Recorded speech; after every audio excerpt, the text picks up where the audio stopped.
Your claim to fame started with your stunt in the madhouse. How do you reflect on this moment? Well, it was a do-or-die mission in a sense. The world ultimately said, get committed to the asylum and report on the inside as a patient. With that, you'd be offered a permanent staffing position. I went into the madhouse not really knowing if I'd ever get out. I asked my editor how he'd get me out, and he said, I don't know, but we'll get you out, even if we have to tell him who you really are. I put my full faith into Joseph Pulitzer and his team. Luckily, they did come to my rescue after 10 days. I think the story was too good to give up. Can you discuss the process you took to get committed?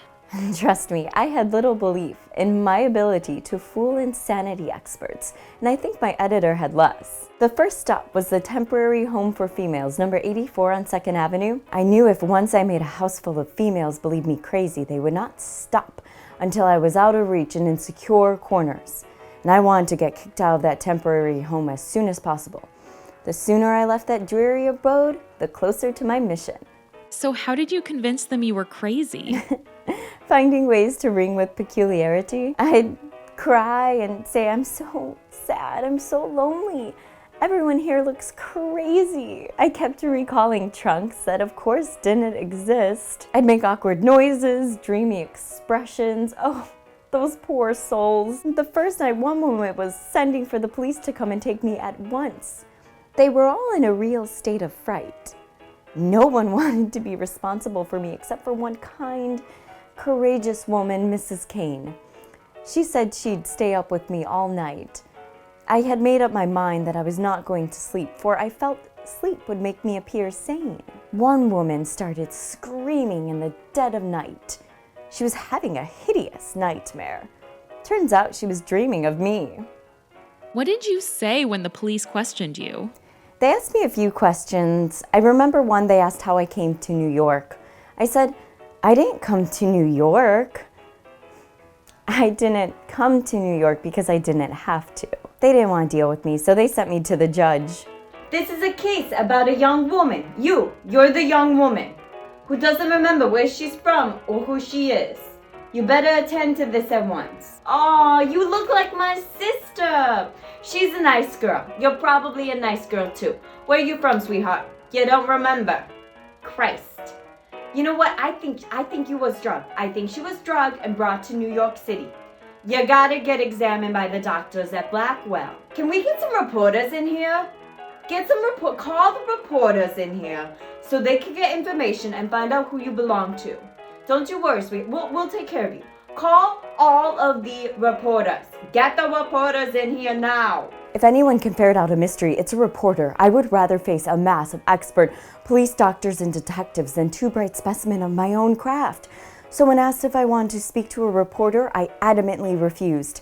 Then, fearing I was proving too sane, decided to cry and run through the police station, demanding my trunks, just for good measure. First came examination of the tongue and heart. I had not the least idea what the heart of an insane person be like, so I just held my breath. The doctor listened and listened. Then he got frustrated and gave up. I had to gasp to retain my breath. Then came examination of the eyes. I was puzzled to know what insanity looks like in the eyes, so I thought it would be best under the circumstance just to stare. What drugs are you taking? I think she has been taking belladonna. You're nearsighted. And are you a lady of the night? Do you allow men to provide for you and take care of you? No. You live alone? I think she is positively demented. Consider it a hopeless case. She must be taken away at once and put somewhere where someone will care for her. So here you were, finally about to enter the asylum. What did you want to find while you were there? I took this mission along with any other assignment I have ever taken with only one objective: to uncover the truth, to report about the circumstances exactly as they are. After you arrived on site in the holding area, did you get any continued testing or medical treatment? I met with a doctor who asked a few questions: if I saw faces on the wall, if I ever heard voices. I answered him to the best of my ability. There is so much talking, I cannot sleep. I failed to point out that the talking was coming from the loud nurses in the middle of the night, as patients were trying to sleep. I listened in as he examined other patients.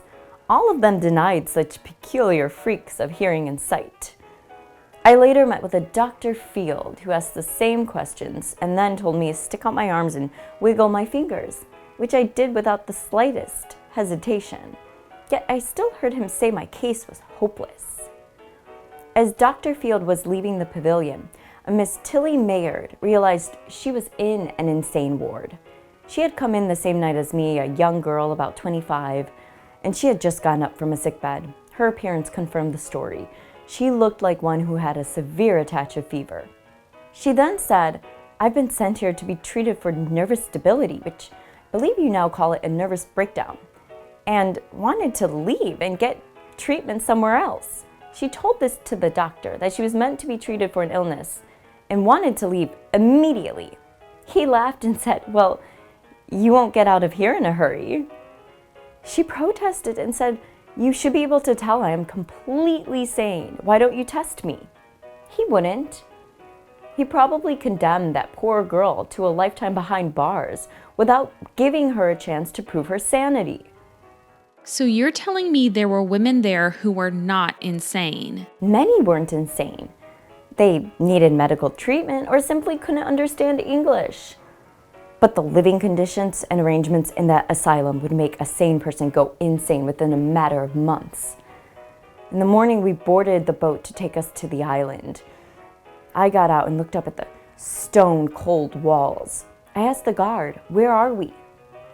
"Blackwell's Island, an insane place, which you will never leave from."